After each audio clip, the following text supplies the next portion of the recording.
Сайн байцгаана уу? Энэхүү подкастыг үзэж байгаа цаг үеийн мэндийг хүргэе. Би Номын ертөнц клубын гишүүн Аминжин байна. Өнөөдөр бидэнтэй шилдэг сургуулийн 2-ын ангийн сурагч Урин Дарья маань ирсэн байна. За, Урин Дарья ямар номын талаар ярилцахаар ирсэн бэ? Бади юу хийж яваа бол гэдэг номоор. Энэ номыг яагаад унших болсон бэ? Надад гой санагдсан.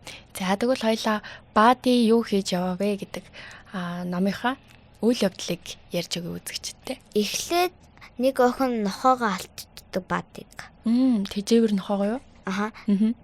Бүр жилийн өмнө. Дараа нь хайгаал байсан. Гэтэ олдохгүй л. Бади одоо заримдаа юу хийж яваа бол доо гэд охин бодож ирсэн. Дараа нь датсан зурчийнхаа хайрыг олох юм болов уу? Эсвэл түнтэйгээ гэрлээд гөлөгнөттэй болсон болов уу гэд бодсон. Дараа нь шууд наадмаар хүсэн зармиг нь зардаг болсон юм болов уу? Эсвэл тогооч, эсвэл сансар төвж байж магадгүй гэд олон төрлөө бодсон. Тэгээд охин ингэсэн.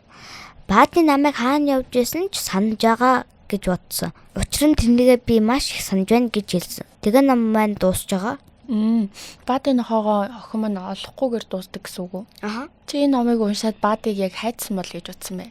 Яг үндэ нэг хүн олоод тижээж ээж магадгүй гэж бодож байгаа. Тэгдэж штэ тий гадуур ингээл нохомоор явжингууд сайхан сэтгэлтэй хүмүүс аваад тижээдэг тий.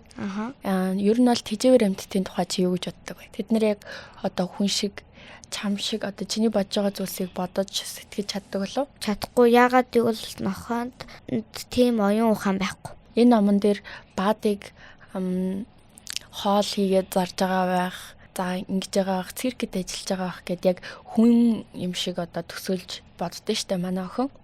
Чи тэгж бодсон уу? Үгүй, яагаад гэвэл нохоо босож чадахгүй, алхаж чадахгүй.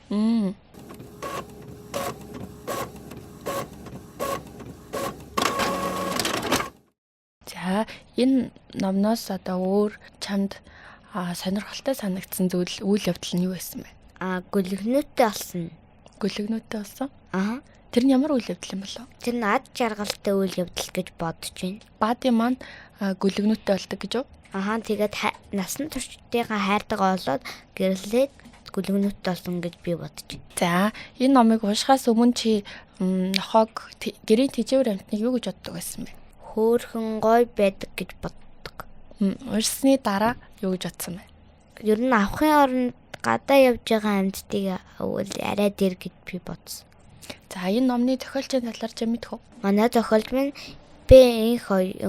Улаан өвд хотод төрсөн. Дараа нь соёл урлагийн их сургуульд төгсөөд чөлөөтэй уран бүтээлч болсон. Бади юу хийж яваа вэ гэдгээс өөр юм амьтдын тухай ном уншижсэн үү? Уншижсэн. Гэхдээ махчин амьтдынхаас уншсан байна.